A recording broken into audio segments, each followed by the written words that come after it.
大家好，欢迎来到风铃情感频道。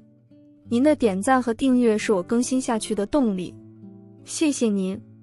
林雨一直觉得他是包养我，即便我没花过他的钱。在他白月光回来后，他把我推到了别的女人的房间，帮姐姐谈成生意，姐姐有赏。可我真的跟那女人出双入对后，林雨却崩溃了。我没说话，谁允许你变心的？我陪林雨在 KTV 玩到深夜，他勾了勾我下巴，我不适地躲开。不知他为什么总喜欢勾我下巴，像是逗弄一只小狗小猫。其实我比娇小的他高那么多，可他对白向东从来不这样。他连碰一下白向东的手都脸红，即便白向东从来对他冷淡漠然，即便我才是他男朋友。林雨勾着我下巴，祁连，你跟我几年了？我拨开他的手，我们谈恋爱3年了。林雨的闺蜜在旁边调笑，哟，小奶狗生气了。林雨，你快给他买点东西轰轰啊。林雨也笑，想要什么？我摇了摇头，什么都没说。我已经解释累了。明明和林雨这3年，我1分钱都没拿林雨的，卡整整齐齐放在他的抽屉里。林雨给我买的东西，我全都放好，动都没动过。只有一次，林雨给了我一本画册，里面是他小时候画过的画，那本画册我收了，没事就躺在床上看看。可林雨还是觉得我是他养在身边的小奶狗，而不是他的男朋友。他靠近我怀里，像小猫一样找了个舒服的姿势，手在我胸膛画圈圈。你知道吗？白向东回来了。我僵了一下。白向东，林雨的白月光。林雨甚至跟我做的时候都喊了他的名字。自从他喊错到现在，我都没再去他那里住过。今天这是半个月来第一次见他。他像小猫一样脸在我身上蹭着。祁连，这次我和白向东必须有个结果。我手僵了，还维持着抱着林雨的姿势，嗓子干渴，胃酸涌上来，烧到了心。我疼得缓了好一会儿，才干咳一声。所以你什么意思？林雨给我塞了张卡，又在我怀里蹭了蹭。祁连，我们可能是要到头了。我看着那张卡，没说话。我对林雨这3年掏心掏肺，即便所有人都觉得我看上了他的钱，我什么都没解释。我在下雨天冒雨跑去拥他入怀，只因他害怕打雷。我在下雪天坐飞机去取一捧雪回来给他，只因他说想看看下雪的样子。可我后来才知道，那天白向东在的城市下了大雪。他想看的不是我取回来那一捧雪。我挂心着他的胃病，操心着他爱喝酒的嗜好，还想着他工作压力大的解压。我照顾他，费心竭力，甚至不惜惹怒我爸，让他觉得我儿女情长。可我还是比不过白向东，比不过白向东轻轻一句话。胃好疼。我咽了口唾沫，抬手举起眼前的威士忌，仰头咽下。胃更疼了，但是疼痛让我缓过劲了。我抬手推开了林雨。好的。我朝林雨笑笑，悉听尊便。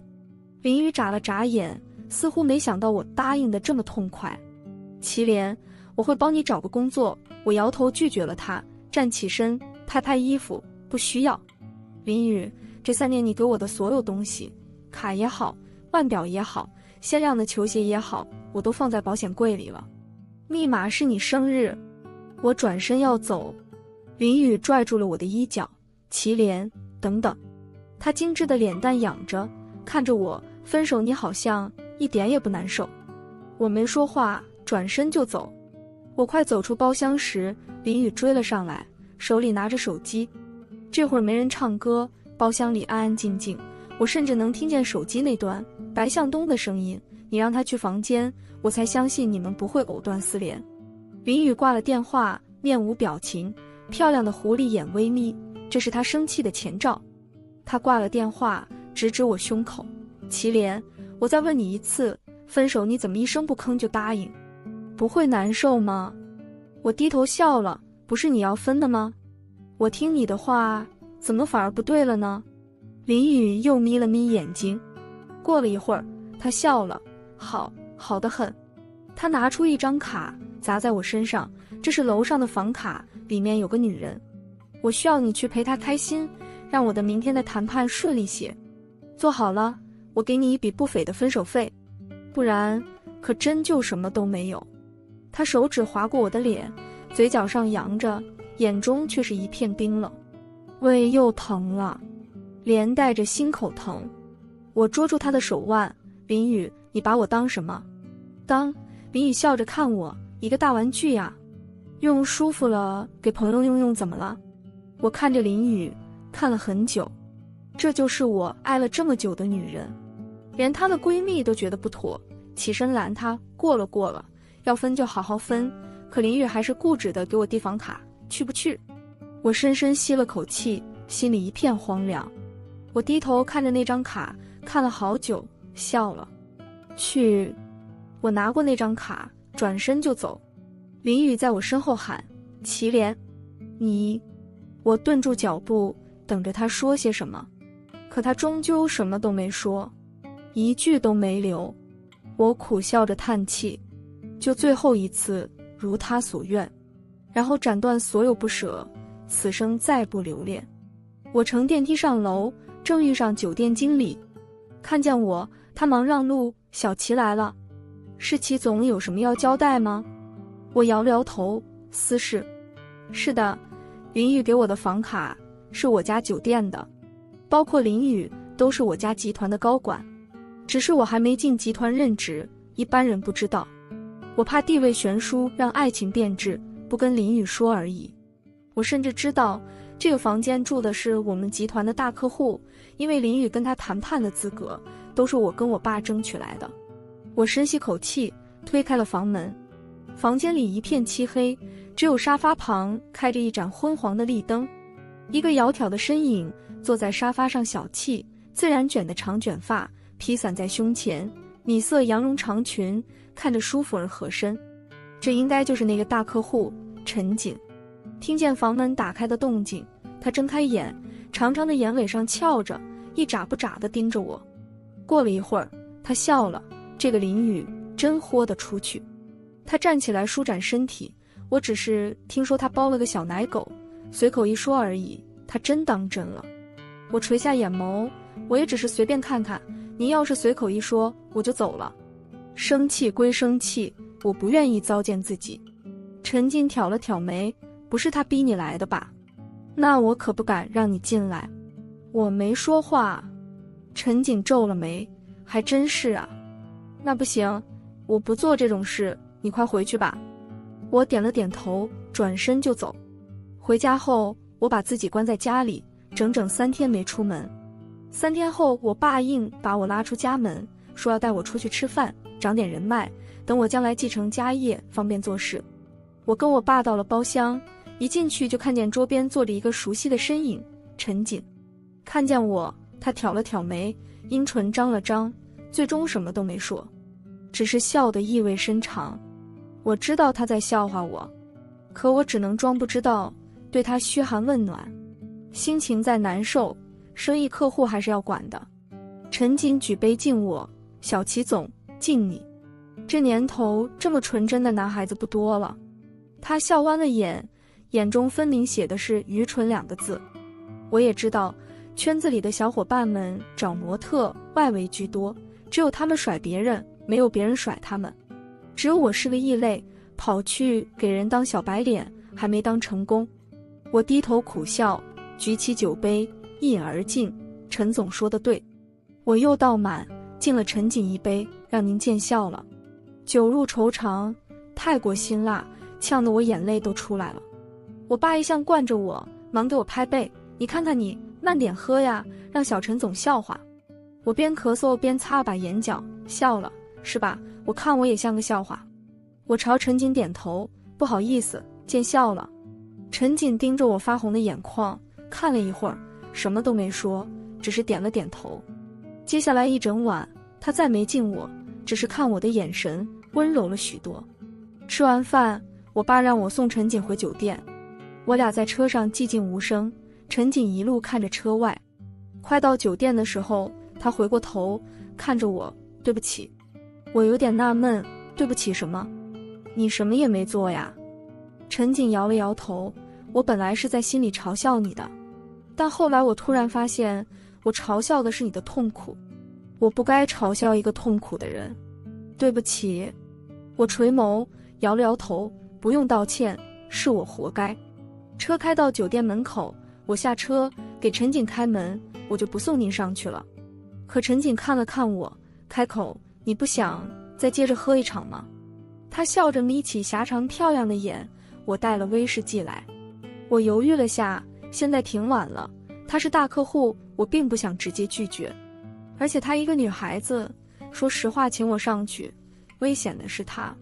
陈瑾又笑，我还没怕你，你怕我干嘛？他虽然在笑，可眼里闪过几分认真，我也是被伤过的人，与你同病相怜而已。我被他眼中那一闪而过的痛苦打动了。如果现在有镜子，我的眼中应该会是同样的黯然。我关上车门，那就恭敬不如从命了。我这几天一闭上眼就做梦，梦里全是林雨冰冷的双眼，他扔给我的房卡，他跟白向东成双成对的样子。我觉得我撑不住了，我真的很需要一顿酒来帮我忘记我这3年的真心换来了怎样的结局。我跟陈瑾走进大堂，大堂经理毕恭毕敬地迎上来，正要说话，可一个震惊的声音盖过了他，祁连。我身子僵了一下，是林雨的声音，他带着几分惊讶，更多的是愤怒。你怎么在这里？我转过头，看见林雨正跟几个客户从酒店餐厅出来，看着我眯起了眼睛。他看了看我，又看了看我身边的陈瑾，僵硬地扯起一个笑。陈总，看来我推荐的合您胃口。陈瑾笑眯眯挽起我胳膊，朝他点了点头，我相当喜欢。我被陈瑾的动作惊住了，林雨也是脸色发白，声线也有点不稳。陈总，能不能借祁连2分钟？我突然想起我有事情要问他。陈瑾看了看我，见我没有拒绝，就耸了耸肩，就2分钟哦，我们赶着上楼呢。林雨咬了咬唇，朝我勾手。我没动。林雨咬牙，祁连，你来一下好吗？那张精致姣好的脸上全是惊怒，眼中的冰冷在积聚。我深吸口气，朝他走过去。我不知道走到这份上，他还有什么要跟我说的，总不能是要跟我道歉吧。林雨拉着我又走远了几步，手指冰凉，他脸色沉了下来，咬牙道，祁连，你脏不脏？我怔住了。他说我什么我都能接受，但说我脏，我不接受。我哪脏了？我抿唇问他。林雨双眼仿佛有冰冷的火在烧，我以为你不会真上楼的，你竟然真的上去了。他观察着我的脸，我的脖子，看样子恨不得看看我的身上，你们做了什么？啊！我看着他气急的样子，突然感觉惊讶又好笑。我低头看着他颤抖的双手，问他，不是你让我上去的吗？林雨，我只是在听你的话呀。我那是在气你。我气你的。林雨眼中的火越烧越旺，将他的眼圈烧红了。我哪知道你真的去跟别人上床，祁连，你还要脸吗？林雨是高管，平时喜怒不形于色，对我也总是淡淡的，更多的时候是在逗弄我。可这一瞬间，他眼圈红彤彤的，气得嘴角轻颤，却像个被人抢去心爱玩具的小孩一样，平添了几分真实，几分像他小时候一样的真实。我闭了闭眼，叹了口气，林雨，我该走了，咱们结束了。说完，我转身走向陈瑾，由着陈瑾挽住我的胳膊，乘电梯上楼。身后传来林雨低低的声音，愤怒中带着惊慌，祁连。我顿了顿脚步，可还是大步往前走，没有回头。我和陈瑾喝了很多酒，我不说话，他也不说话，只是沉默地倒酒，沉默地干杯，沉默地一饮而尽。我看着窗外，想着我这3年，他看着窗外，不知在想什么。过了很久，他眼中闪过一抹水雾，朝我笑，你说这个世界上怎么这么多不知珍惜的人啊？他笑得苦涩，把别人的真心踩在脚下，他们不会难过吗？我摇了摇头，饮尽一杯酒。陈瑾偏过头看窗外的灯火，眼中的水雾凝成了一颗泪珠，从脸上淌下。我们喝了5个小时，从晚上喝到凌晨。我醉醺醺地把睡着的陈瑾抱上床，给他盖好被子，摇摇晃晃下楼。走到大堂的时候，听见一个声音在叫我：祁连。我一回头就看见林雨缩在大堂的沙发上，身上盖着披肩，头发散乱，眼妆也花了。他红着眼叫我：祁连，我等了你一夜，你怎么才下来？他朝我走过来，我仔细想了想，你不是那种人，你们什么都没发生，对不对？我揉了揉太阳穴，说不出话来。酒后头疼欲裂，带着心口又疼了。林雨在盯着我，似乎不等到回答，绝不罢休。我突然很想笑，从前都是我一夜一夜等他睡不着，等他说自己加班，可办公楼里一片漆黑，而她闺蜜的朋友圈里，白向东似笑非笑地举着杯，与林雨碰杯，一次一次又一次，直到我死心了，他又通宵等我。为什么不早点呢？我笑了出来。林雨，这些还和你有关系吗？我们之间还有什么解释的必要吗？林雨怔了怔，似乎在想理由，过了片刻说：你欠着我的钱，我怎么就不能问了？我按着太阳穴，不知第几次感到失望。原来失望叠加到一定高度是绝望。我对林雨绝望了。我捂着额头，压住头痛。林雨，你但凡稍微关心我一下，你就会发现这3年我没花过你1分钱，你的卡我动都没动。可惜林雨不相信，那你身上的穿着打扮、腕表手包，那是我自己的钱。我打断了他，失去了所有耐心。林雨，你身边的人都为了钱巴结你，所以你以为所有人都这样，可我不是。我一字一句地告诉他，我和他们不一样。林雨咬了咬唇，祁连，要不我们再聊聊？我摇了摇头，聊什么呢？林雨，我索性撕开心里的旧伤口，跟他说我明白，是聊每次白向东一个电话，你就会推开我去找他，还是白向东一回来，你就不断的加班，而办公楼一盏灯都没有亮，连保安都睡了，还是白向东一句话，你就连分手的仁慈都不愿意给我，把我往别的女人房间推，当我是玩具一样。即便已经过去，即便已经放下，我依然浑身发抖。那些过往化成了钢针，绵绵密密地往我心里扎，扎得我气都喘不上来。我深吸口气，问林雨，所以你要聊什么呢？我扯出一个讥诮的笑容，还是你不要白向东了，想让我回来？林雨沉默了，他突然哭了。祁连，他捂着脸，我做不到，我等他太久了。我闭上了眼，心口疼得撕扯着5脏6腑。我听见自己的声音，淡漠而飘忽。好，那就别管我了，行吗？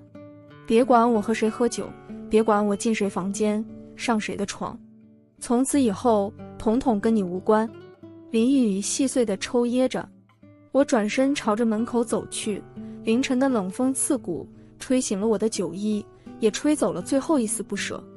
我回家后，醉醺醺地在卧室翻找，找了许久，找到了一本画册，那是我唯一留下的林雨的东西。林雨小时候画画很好看的，那本画册上栩栩如生地画着2个小孩，一个漂亮活泼的小女孩和一个沉默的小男孩。小女孩走哪都要拉着小男孩的手，怎么都不许放开，甚至2人被大孩子勒索推搡时，都手拉手不肯分开。画册的纸已经泛黄，很多铅笔线条看不清了，可我依然如获至宝，在林雨准备扔掉画册时，把它捡回家来，时时翻看。只有在看着画册的时候，我才能感觉到林雨曾经也给过我温暖，曾经她也坚定不移地牵着我的手，怎么都不肯松开。合上画册，我合衣睡去。一夜梦中纷纷杂杂，一会儿是小时候的林雨拉着我的手一起逃跑，一会儿是现在的林雨冰冷地看着我。我玩腻了，分开吧。我一觉睡到10点才醒，我爸给我打了好几个电话，中午到公司来接陈瑾出去玩玩，找景点转转去。我发现我爸特别想让我和陈瑾见面，我们这种家庭基本最后都会联姻，别人都在认命，只有我以为我能和林宇走到最后。只有我忤逆我爸，拒绝他安排的任何相亲，所以到现在还没被叫去公司任职。即使到现在，我也还是不愿娶一个没感情的人，不愿婚后为了生子而应付公事去做，又在生下孩子后各玩各的。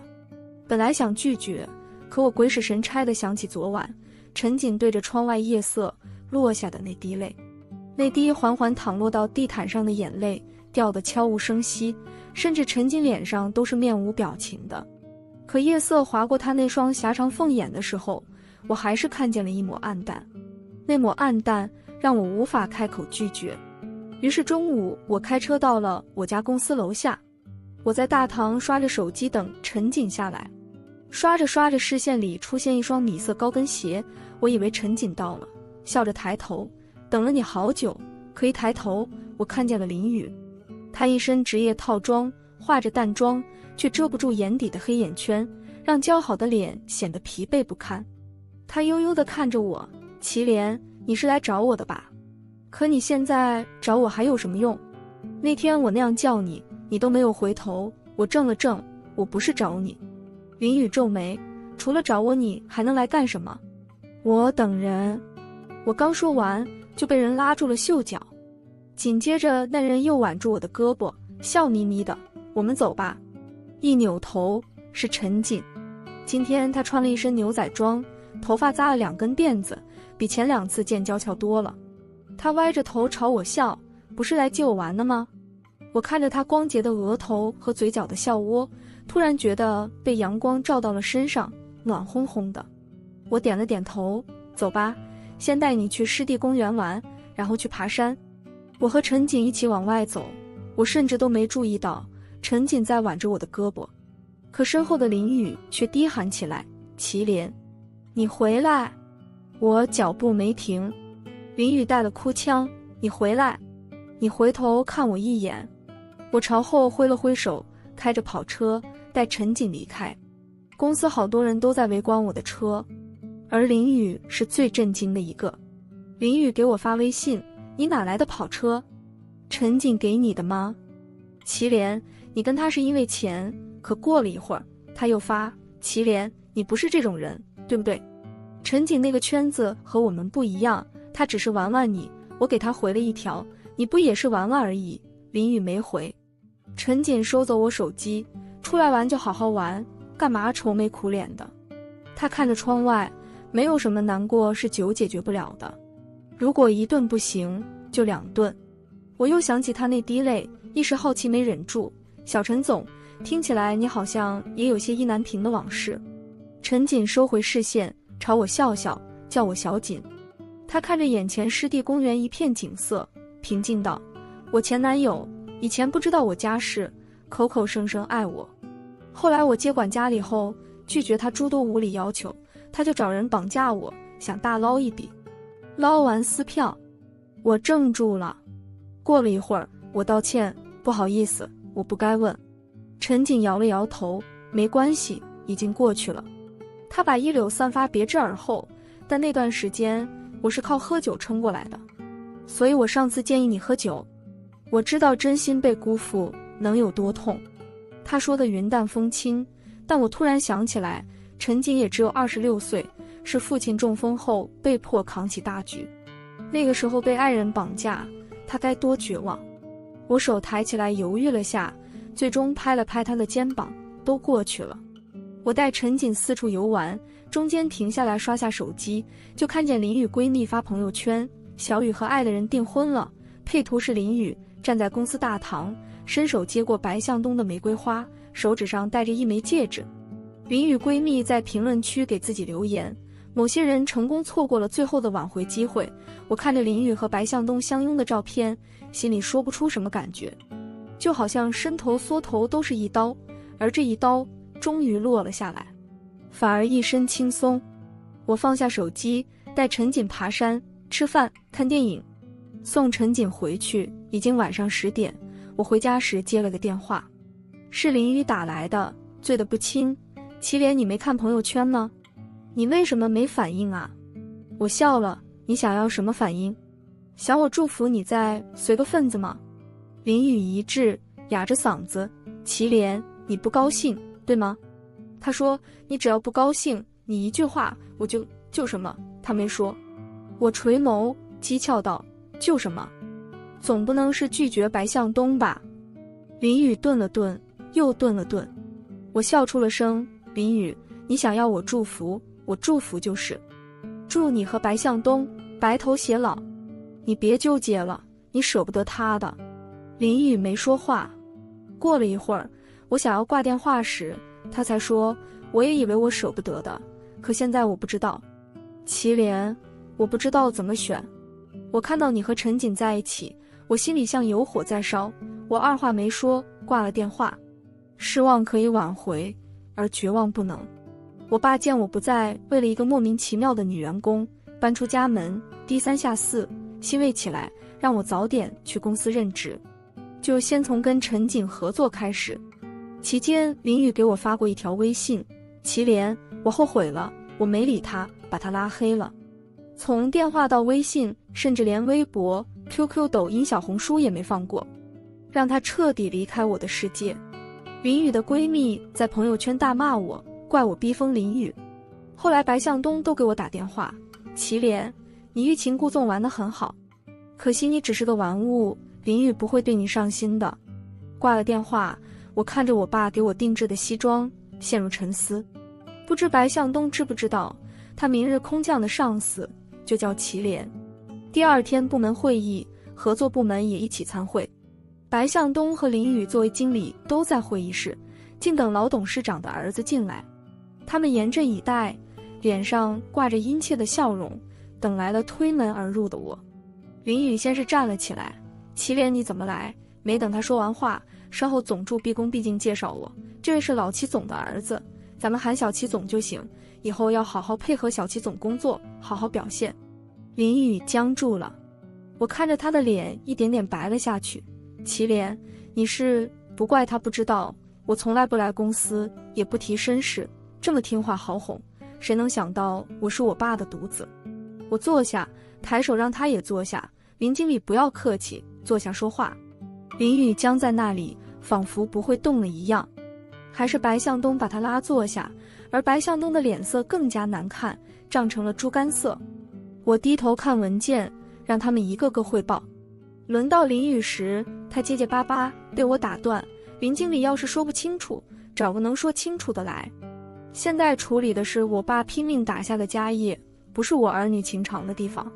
白向东倒还好，除了手抖没打开文件，其他都还说得过去。会开了1个小时，开完会，我刚走出会议室，林雨像是才反应过来一样，追着我出来。祁连，你……可惜这次他还是没完整说完一句话，因为陈瑾等在我的办公室外，手里捧着一束向日葵，一切顺利。他笑眯眯的，窗外的阳光照射在他和向日葵身上，暖洋洋的。我微笑着接过，谢谢，进来坐。林雨也想跟进来，被我关上了门，挡在外面。陈瑾坐在我对面，帮我插好向日葵。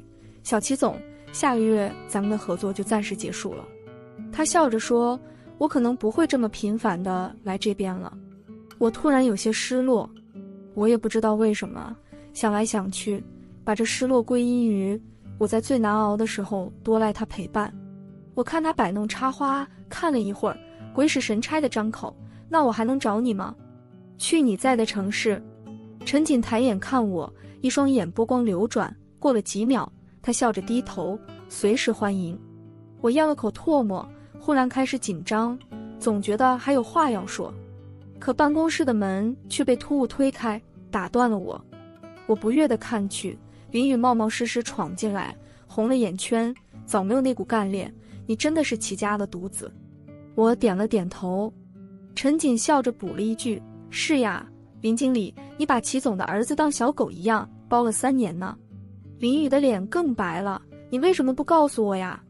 我望着他妆容精致的脸，突然发现我在这张脸上找不到他小时候的样子了。我闭了闭眼，彻底失望，不想再瞒。林雨，我不只是祁家的儿子，我小时候还有个名字叫墨雨。他，林雨一屁股坐倒在地，顺手挥倒了茶杯。他手被划伤了，血流不止，却浑然未觉，只是怔怔地盯着我，仿佛不认识我一样。过了一会儿，他突然像是想起什么恐惧的事，那我究竟干了些什么呀？他似乎在问我，又似乎在问自己，我究竟干了什么呀？我小时候，我爸是个富二代，跟我爷爷姓莫，可我爷爷沾上了毒瘾，把家业败光，扔下我奶奶和我们一家跑了，从此杳无音信。我们一家沦落到棚户区，拼命赚钱还债。本来学校里最有钱的孩子，一瞬间变成了最寒碜的，自然会引来霸凌。那时候学校还有个女孩叫林雨，因为爸爸残疾，妈妈疯癫，无人撑腰，也是被霸凌的对象。我第一次被霸凌的时候，林雨不知从哪窜出来，拉着我一溜烟跑了。她熟悉地形，走位刁钻，别人根本追不上。那是我和她第一次认识。后来的日子，我和她抱团取暖，一起挨打，一起还击，一起被抢那不多的午餐，一起饿肚子，一起跟小卖部可怜巴巴赊点吃的。后来我爸带我去别的城市发展，给我转了学。我和林雨不想分开，还离家出走过，我爸报警才找到我。必须分开的时候，我和林雨说好，以后我一定会回来找她。分开的年月里，我没有一天不想着和我共患难的女孩。所幸后来我家赚钱了，可以回来发展了。可惜的是，我奶奶操劳过度去世了。我爸说我爷爷抛妻弃子，我奶奶为我们奉献一生，我们父子俩应该改奶奶的姓。所以我从墨雨变成了祁连。等我家再回来的时候，林雨正好到我家公司任职。她很优秀很拼，只是不认识我了。我接近她时，发现她特别忌讳提起小时候，知道她过去的所有人都被她绝交。我隐去过去，努力追她，最终站在了她身边。我以为是我兑现了诺言，可没想到，我只是以一个备胎的形式，陪了她一段路而已。现在看着坐倒在地上的林雨，当初爱她的那颗心已经毫无波澜了。可小时候的墨雨却在我心中委屈地哭。明明说好长大后要在一起，明明那时候手拉手比谁都亲密，可最后走成了这样。我叫人拿来碘酒创可贴，蹲下身给林雨伤口擦碘酒，贴好创可贴，对她笑了笑。我曾经以为我们真的会实现诺言，在一起的。林雨泪如雨下，嘴唇哆嗦的说不出话来，只能听见呜咽声，细碎而痛苦。可不知不觉走到了这一步。我扶起她，站起身来，林雨，我们没法再往下走了，到此为止吧。泪水爬满了林雨的脸庞，她漂亮的双眼里写满了痛苦和祈求。好半天，她才颤抖着说出话来：我要知道是你，我绝对不会那么对你的。没用了。我打开办公室的门，林雨，最好的时机已经过了，现在咱俩走到了死局。那天林雨在我办公室门口站了许久，哭到崩溃，最后惊动了我爸。我爸下来的时候，我正在给林雨递一本画册，这是你送我所有东西里我唯一留下的。现在想想也没必要留了，我们都得往前看。林雨颤抖的手翻开画册，看着里面那一幅幅稚嫩的笔触画出的两个小孩，一个挨打，另一个心疼的哭，一个逃跑，另一个引开追赶的人，一个抱着一个，看着天空一言不发。最后分开的日子，两个人携手发誓，以后一定会在一起的。那时候下笔全是真诚，显得后来的日子像是笑话。林雨翻到最后一页，泪水掉在了画册上。他收起画册，转身哭着跑了。踉跄的身影，颤抖的肩膀，一下和小时候被追打那个小女孩重合了。我爸站在我身边问我，还留他吗？我恍惚了一下，业绩好就留，不好就算。其实我心里是相信林雨的。那个棚户区里挣扎出来的小女孩，让自己性情大变，让自己斩断过去，她绝对对得起这个位置。她只是对不起小时候的诺言而已。但没关系，都过去了。我转头看着陈瑾，我这个月就去你那里出差，欢迎吗？陈瑾安安静静地看着我，过了一会儿，拿了一只向日葵给我，欢迎。白向东辞职了，不辞职其实也没办法，他做不到日日夜夜面对我，听我指挥。只是他在事业上受林宇帮助颇多，据说辞职后找工作高不成低不就，很是不顺，又想着回来。可我不吃回头草，也不接受别人把我当回头草。事业、感情都一样。那天后，林宇请了假，几年没有休假的人，足足请了1个月。1个月后，他站在公司楼下等着我。他瘦了许多，头发变长，也没有修剪，精致的套装换成了休闲服，还是当初跟我买的情侣款。看见我，他未语泪先流。祁连，这1个月，我跑遍了我能去的所有寺庙，想求一个时光倒流。他苦笑，我知道这是无稽之谈，可我控制不住。万一真有神佛听见了呢？要是还能倒流，我死都不会这么对你。我看了看表，林宇，我要去接人吃饭了，咱们长话短说吧。另外，最近工作很忙，我建议如果不是身体和家事原因，不要请假。林宇愣住了。过了一会儿，他苦笑，我是没有机会了，对吗？我没说话，因为我看见陈瑾了。陈瑾笑盈盈朝我走过来，怕你堵车，我提前来了。我朝他伸手过去，走吧，早点吃完去看电影。我们携手而行，都忘了身边还有个林宇。身后传来低低的哭泣声。祁连，我这次来是辞职的，我没法再面对你了。陈瑾顿住了脚步，看着我，要劝一下吗？我摇了摇头，不用。我转回头对着林宇笑，像小时候那样真诚。林宇，我同意了，祝你前程万里呀。转过身，我拉着陈瑾走远，身后的哭声越来越大，最后变成了悔恨的嚎啕。可是我顾不上回头，前方还有很长一段路等着我和陈瑾一起走。我握紧了陈瑾的手，他温柔地回握我。这一次我们谁也不会放手。林宇番外，我不喜欢别人跟我提小时候，那是我最耻辱最不堪的一段岁月。我后来拼了命一样学习，拼了命一样工作，都是为了甩掉小时候那个影子，那个被笑话被欺凌的影子。可唯一我怎么都甩不掉的是一个小孩的笑脸。他的笑脸很真诚。他叫墨雨，他家本来很有钱的，可后来没落了，沦为被霸凌的一份子。我本来是不管闲事的，可墨雨家里有钱的时候，是唯一没有看不起我，还给我牛奶喝的人。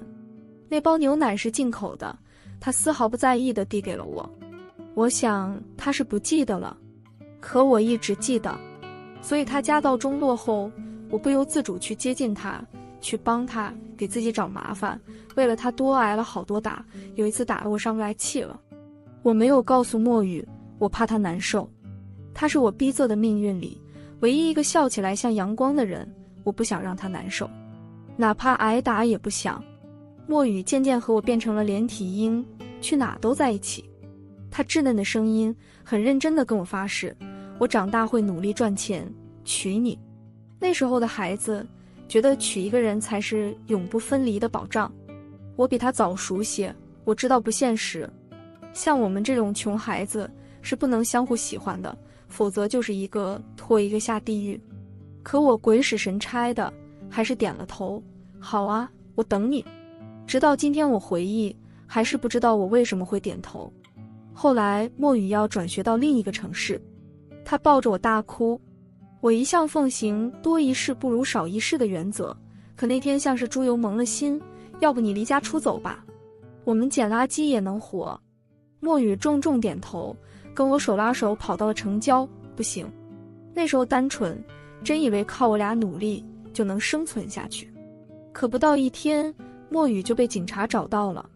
没有警察找我，因为我爸妈压根没报警。警察带我俩回去，必须分开的时候，墨雨哭得一抽一抽的，抱着我不撒手。林雨，你等我，我肯定回来找你。我那时候已经知道大人说话尚且不算话了，更何况小孩子。可墨雨那么说的时候，不知为何我就信了。我没哭，但我点头点得很认真，我等你。后来10年过去了，我爸残疾但好赌，赌输了就卖家里东西，最后把希望放在了我身上，你陪庄家睡一宿，咱们父女俩就能翻身了。他甚至把庄家带到家里想验货，结果那天我妈犯病了，拿着菜刀砍人。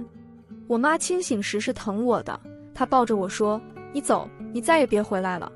我拿着证件逃出去，我妈一把火烧了那个残破的家，从那以后我没有家了。我拼命努力进了骑士工作，同事们都知道我不好惹，挡了我的道，我不择手段。我没办法，这是从小的经历，刻在我骨子里的本能。以前的同学听说我发达了，都来巴结我，可他们没想到我对过去的一切是多么疯狂地抵触。但凡有人提起他认识过去的我，我立刻会拉黑，一秒都不会犹豫。那是我的耻辱，是我的痛楚，是我不能被人触碰的化脓的伤口。当初那个单纯的小孩子林雨消失了，取而代之的是现在这个没有道德观，只求开心的林雨。我酗酒蹦迪，活得肆意。我追求着知识分子家庭出身、高学历的白向东，就像追求我童年触摸不到的梦想。曾经在我儿时的梦里，我是一个大学教授来着。即便我知道白向东在吊着我，可我还是像被胡萝卜吊着的驴，疲惫不堪，不肯放弃。追求我的也有其他人，不乏有钱人，可我受不了有钱人，他们每一个挥霍的细节都狠狠刺中我幼时被打到尘埃里的自尊心。他们不知道什么叫缺钱，而我不知道什么是钱。骨子里的自卑是怎么都改不了的。就这样，我被白向东吊着，挥霍着青春，扭曲的自卑着，没有目的地活着。直到有一天，在夜店，一个英俊到可以称之为漂亮的男生接近我。他似乎不擅长在夜店搭讪，青涩的一杯杯灌自己酒，以为这样就能取悦我。我厌蠢，不喜欢这种生瓜蛋子。可那天我留下了他，不是他喝酒打动了我，我只是在他身上看见一个熟悉的影子，一个和我不堪的过去一起被抛弃在脑海深处，不允许任何接触的禁区里的影子。我判断他是夜店的销售。带他回去的时候，他听见我醉醺醺给闺蜜打电话，大骂那些有钱的富二代，用最刻毒的话，然后大骂以前的同学不要脸往我面前凑。我看见他坐在副驾座上，僵了僵。我以为他是被我吓着了，笑着拍他的头，别怕，我床上不是这样的。他扯着嘴角笑了笑，陷入了沉思。他说他叫祁连，没钱没工作。我们老总也姓祁，我打趣他去查查族谱，说不定是远亲能打的秋风。祁连不自在地笑。祁连长得好看，身材好，很快我就想跟他同居了。祁连人很纯善，我给他卡，给他买东西，给他投喂各种高奢，可他从来没有变得物欲。我甚至觉得他有当和尚的天赋，清心寡欲。可他对我又那么执着，即便所有人都说我在跟他玩，他还是认认真真想把这场恋爱谈下去。一谈就是3年。人非草木，孰能无情？每一个梦到从前，吓得尖叫的夜晚，我都是躲在他怀里度过的。每一个喝到痛苦，哭着叫妈妈的时刻，都是祁连奔到我面前，说我会替你妈妈爱你的。每一个极度有钱人嫉妒到变形的时候，也是祁连默默听着我那最不堪的想法，沉默地拍着我的背。3年时间过去，我跟所有人说我只是玩玩，可我知道其实不是了。我也走心了，我甚至都想着实在不行让祁连去当个行政什么的，然后跟我结婚得了。可偏偏就在第3年，我决定定下来的时候，白向东回来了。给他接风的时候，我没叫祁连，可白向东还是从闺蜜那看见了祁连的照片，皮笑肉不笑，长得挺好看啊。我笑笑不说话。没2天，白向东申请调回总部工作，跟我朝夕相处，让我在业务上多帮帮他。我答应了。白向东一高兴，开玩笑地说，把那穷小子踢了吧，也到了定下来的岁数了。我听到穷小子时皱了皱眉。我不喜欢别人用穷字来形容人，更不喜欢别人这么形容祁连。可我面前的是白向东，和他结婚，我就能融入一个知识分子的家庭，我的孩子将来可以替我去当大学教授。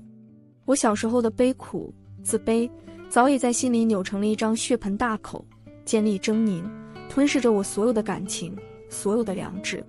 我要彻底脱离过去在我身上下的烙印，变成一个全新的人，一个消灭过去的林雨。那几天，我不敢看祁连，我甚至连话也不敢多说。祁连却以为我压力太大，甚至想去买只猫来让我解压。他给我煲汤，邀我去爬山，小心翼翼，关怀备至。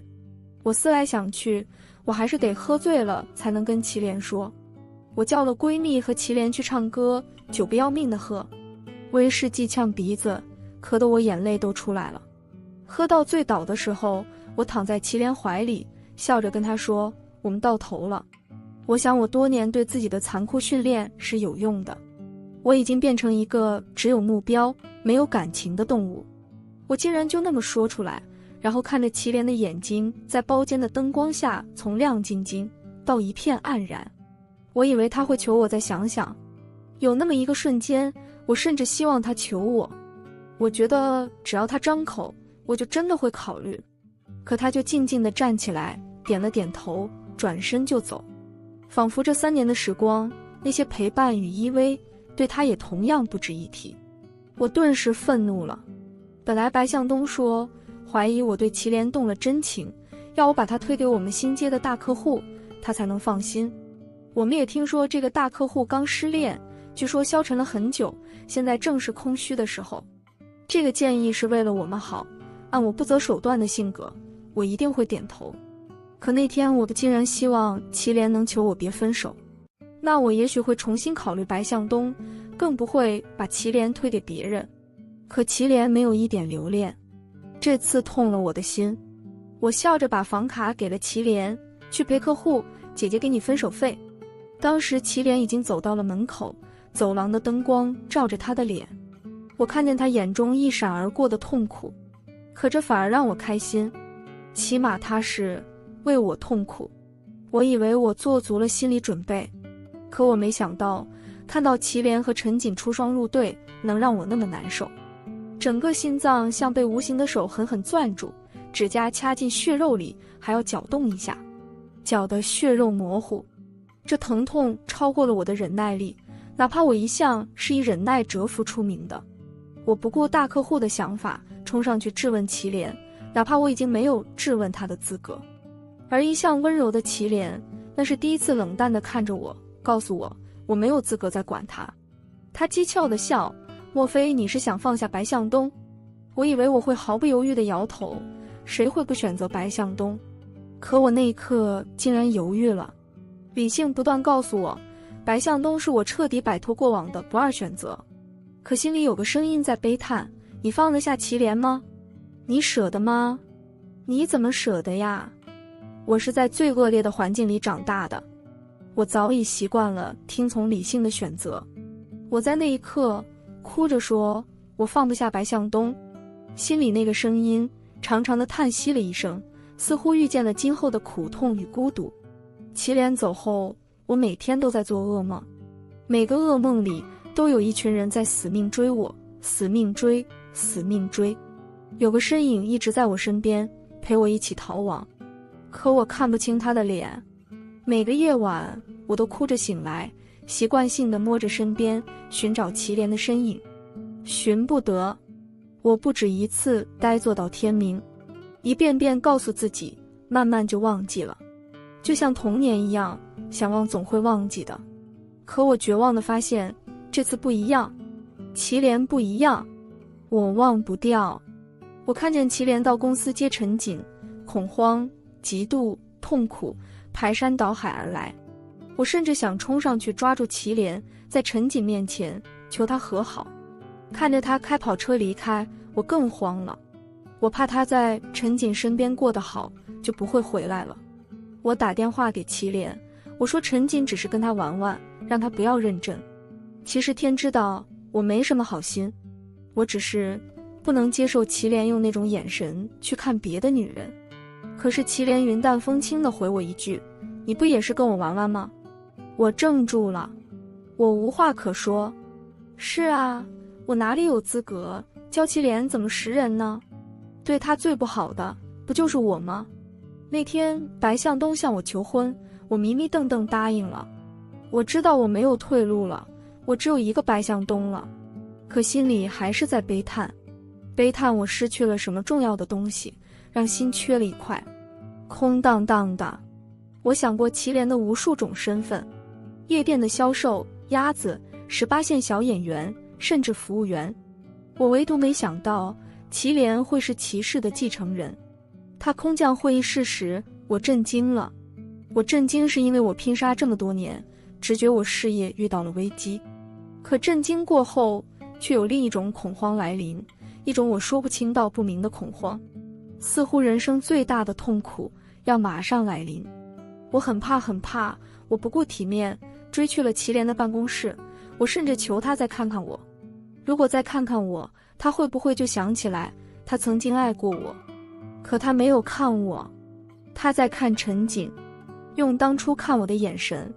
我从来没想过祁连温柔地看别的女人时，我心痛这么剧烈，疼得我捂住胸口，几乎站不住。但没关系，我告诉自己，这么多年爬上来，没什么撑不下来的。可下一秒，祁连跟我说他是墨雨，我撑不住了。墨雨这个名字出现的那一秒，我脑海里听见了一声巨响，轰！那是我刻意筑起高墙掩埋的死死的记忆，那些残忍、窘迫、痛苦的记忆一起冲了出来。而废墟的最深处站着一个小男孩，静静地看着我。我们说好在一起的，你忘了吗？我摔倒了，划伤了手，鲜血流出来，染了满手。可我毫不在意，我死死盯着祁连，终于想起来，我哪里看他眼熟。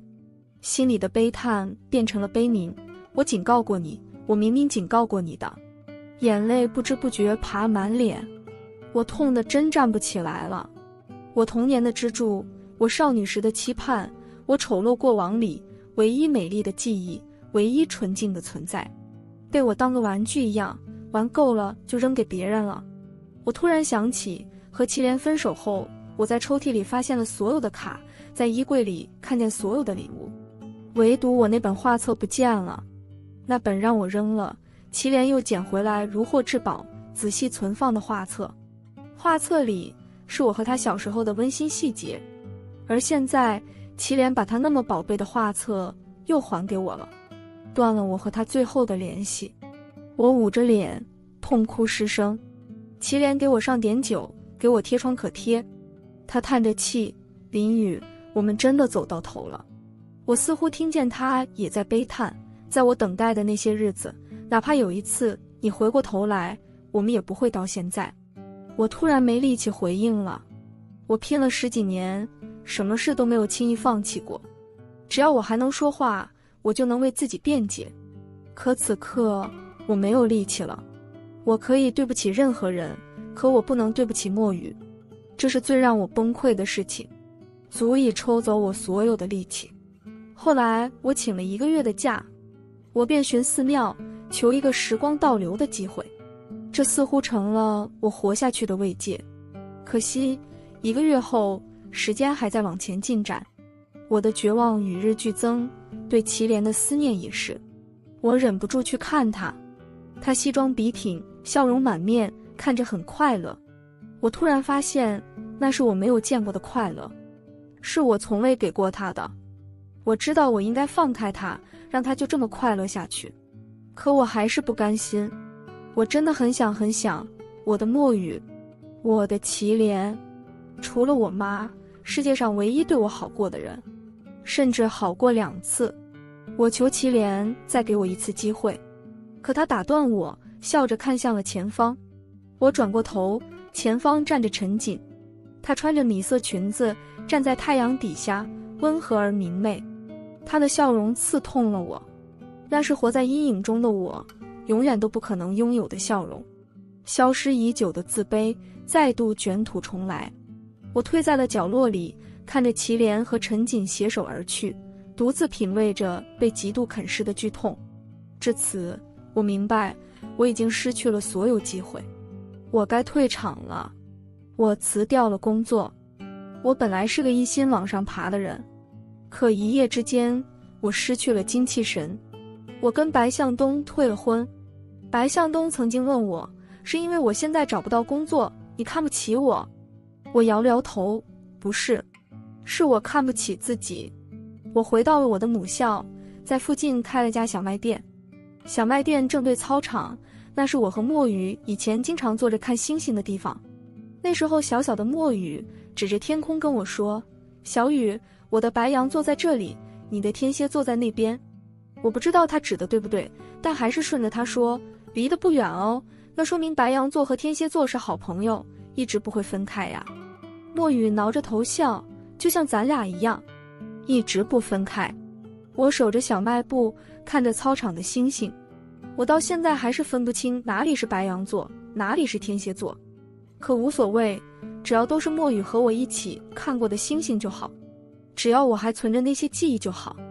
后来我一直孤独到老，网上总有墨雨的新闻出现，他和陈瑾结婚了，生了一儿一女，他家的生意越来越大了，他也日渐成熟，不再是当初那个青涩求爱的男孩。有一次，记者八卦地问他，您一生只爱过太太一个人吗？我看见他停顿了1秒，笑着点了点头，是的。我掩面而泣。